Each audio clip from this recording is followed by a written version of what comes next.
Hi everyone, so today our F.T.A.C video will be about camouflage and concealment. We'll be covering, carrying on from the shelters videos, my F.T.A.C rifle videos, just some recaps on some clothing, gear, anything to do with distances, how visible things are, silhouettes, things like that.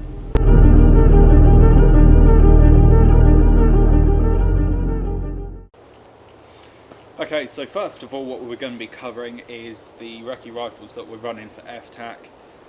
Not necessarily going to be going into the components or the parts on them, more to do with like the paint job schemes. You've already seen mine in my little F.T.A.C video, but I'll just briefly run over it again. Basically, it's green, NATO green with a little bit of coyote and khaki. Reason being is I found that those colours occur quite often in nature. I can walk out into these woods at quite a fair distance and you can't really see the rifle, the shape of it, say what I've got on it or what type of rifle it is. And then what I've done is I've used some foliage just to break up that pattern and then gone over it with some stripes. The bigger the stripes are, the more blocky they are, the bigger the chance of disguising the shape and the pattern and everything on the rifle. So as you can see, I've gone over it with some coyote stripes and that breaks up the shape of it at further distance than you would, and the green obviously fits in quite well with like foliage and stuff around in a forest. Yeah, greens and browns you normally are pretty good in the summer, straight through into the winter. They're very universal colours, I'd say. Not necessarily seasonal because greens do work in the winter as well. I know a lot of people say greens don't work in winter, everything dies and stuff, but you can kind of get away with it. It still breaks up the pattern a little bit more. And then as we can see on Rob's scar, his is more green oriented. Again, you know, just because he hasn't got brown doesn't mean it's not camouflaged. There's little aspects of it where he's got a little bit of dusting with some brown and a little bit of netting, stripes. It's more of a matte, dusty look than say mine is with its vigorous shapes. Reason being is because it's just a larger rifle, although mine's quite a lengthy rifle. His is more of a block, so if it's more of a block you want to be having big splodges, big stripes, and then these tiny little netting stripes as well, just to break up that pattern even more. And it means that you can get away with having optics or magnifiers and things that are still black, or torches or suppressors that are still black. You can still get away with that because the predominant part of the rifle is completely camouflaged. It's concealed, and you know, even in his green clothing, it's still pretty well camouflaged. And you know, it's quite a big rifle, but if he folds that stock even more, as you can see, even better concealed.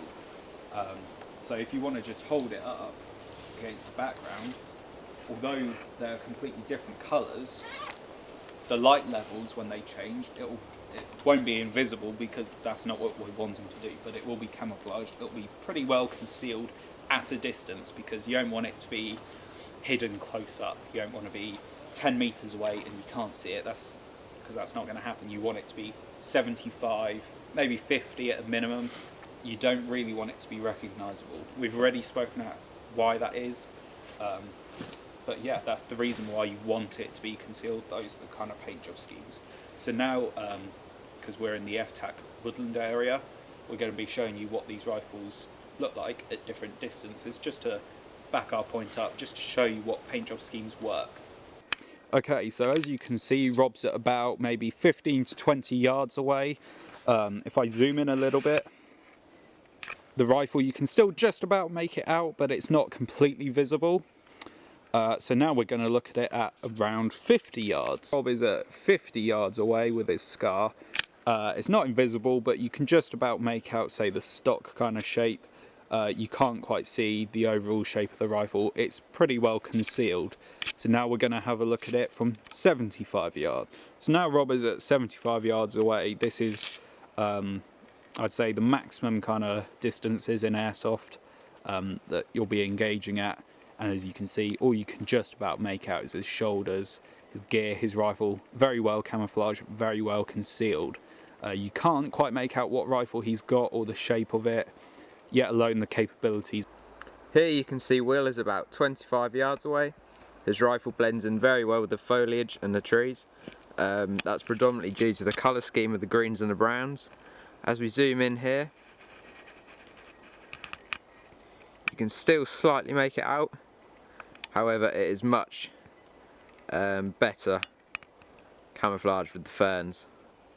Here at about 50 yards, Will's rifle is pretty much invisible. The only thing that's really visible is obviously his outline. That's due to the colour contrast between the light greens and the darker greens. As we zoom in, you can slightly make out his rifle, however it does not reveal the capabilities. Here at about 75 yards, Will and the rifle are nearly invisible until we then zoom in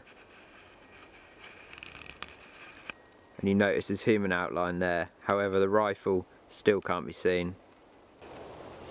Okay, so now that we've covered the rifle side of things and like the paint jobs, we're going to be talking about a little bit about clothing. So obviously I'm dressed in block clothing now. I've got no camouflage gear on me. So this first part about the gear and the clothing we're going to be covering is the bump helmets, and also just what it looks like at distance in complete block clothing. So I've got block colour helmet, block colour t-shirt and block colour trousers.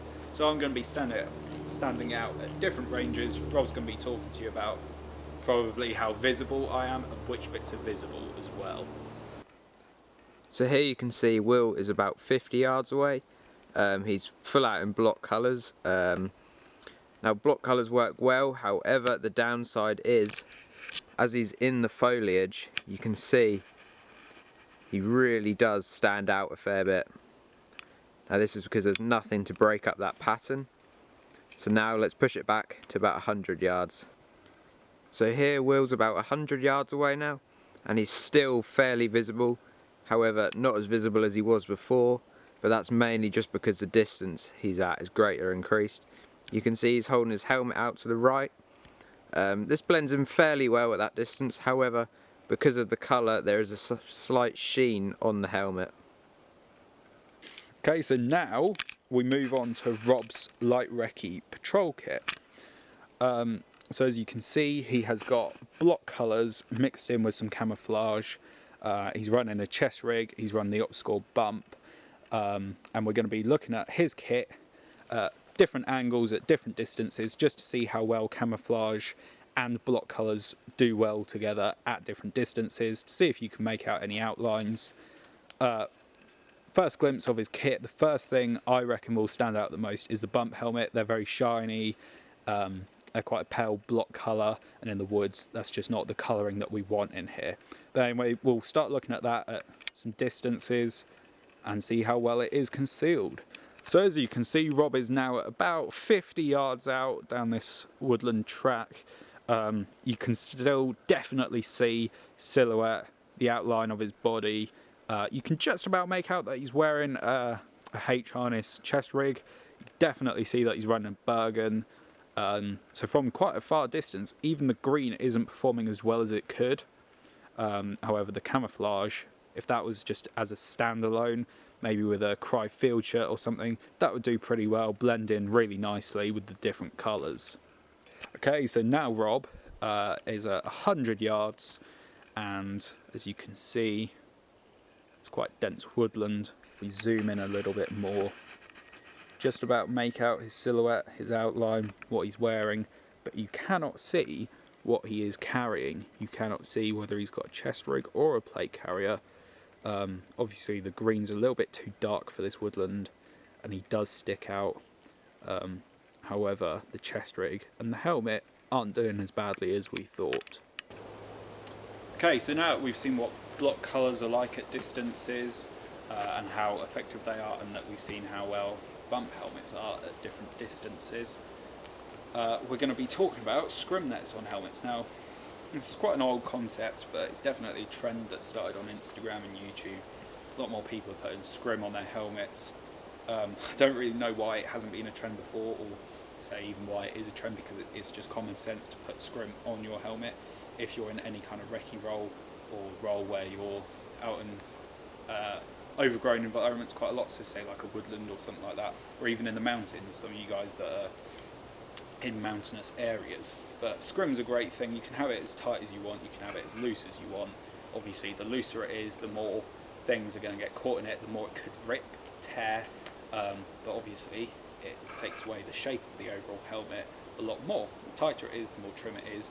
You can even actually put your wires through it, use it as tie downs possibly as well. So what we've got here is just an obstacle bump as well, slightly older than the ones that we've been rocking at the moment. And what I've done with it is, before I put this scrim net over the top, I completely plastered it with brown and coyote paint, and then I got a little kind of like a kitchen cloth, and I just rubbed over the whole thing. Then I added little bits of black, a little bit more brown to it, scrubbed it again. Now it's got that really worn, rough look, and I'm not doing it to make it look authentic or vintage or worn. I'm doing that to break up the pattern even more, add a little bit of texture. So then what I did was I added the scrim net cover.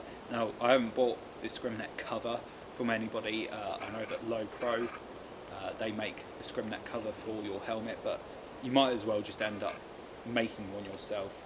Scrim net, if you get a big enough roll, is basically free anyway to make these kind of things. So what I did was I just cut a little square out, and then I've used paracord and I've tied it into the actual frame inside the helmet, just to tie it down and keep it all nice and taut. And then on the front I've used the night vision bungee just to tie it down at the front as well, and then I can loosen it to make it go out a little bit further as well if I want. The Velcro is still accessible if I want to put things on there. The mount for MVGs or anything, that's still completely usable as well, but that breaks up the shape of it pretty well. Overall it's been pretty effective. It's definitely in the colours of forest, and once I put that on, I just sprayed it a little bit more with some paint. I actually put like a little bit of filter paper over the can of paint, so then I got these little splodges, and that just takes up the shape even more, breaks it up a little bit more, so it's a little bit more concealed, a little bit more camouflaged at a distance. Just as a comparison, there's no shine on this compared to the bump helmet. They're quite visible, especially say you put them in the woods next to each other or against my kit here. They're quite visible. That one is quite visible, whereas this is very nice, nicely concealed, very nicely camouflaged. You can just about make out the shape. Obviously it's still going to look like a helmet, but it helps to break up the overall shape of the helmet. It's less obvious, and also if you're putting your noggin out there, the first thing that they'll see is your helmet, and if it's shiny they're going to know you're there. Whereas if it's this, you know, it could be a bush swaying in the wind, something like that. Get a little bit creative. You can put ferns, put them into the scrim or whatever. Just make your scrim. Don't just buy it off the internet because it looks cool, or say get a multicam black one, because those are just completely pointless in my opinion. You might think differently, but make your scrim, because your kit is, I wouldn't say it's your personality, but it's your specifications. What you're doing is important, and your kit needs to reflect what you are doing. So if you are in a recce role, you want to be wearing lots of camouflage, a few block colours here and there, but you want to be painting your rifles, you want to be running scrim nets, you want to be running things that conceal and camouflage you really well. If you're assaulter, this is absolutely perfect. It's nice and light, there's not much on it. Shininess doesn't really matter because your methods are going to be more overt. You're going to be entering buildings. It doesn't matter really about your appearance with camouflage. So now we're going to test this scrim net at different distances in the woods. So here Will is out at about 50 yards. The main noticeable thing is obviously his human outline. That just contrasts with the ferns slightly more. However, when we start to zoom in, you can actually see that his colour scheme blends in fairly well, and it's just the actual silhouette of his face which is visible. So we're now going to push out to about 100 yards and see what the difference is there. So Will's now out at about 100 yards, and you can see he blends in really well.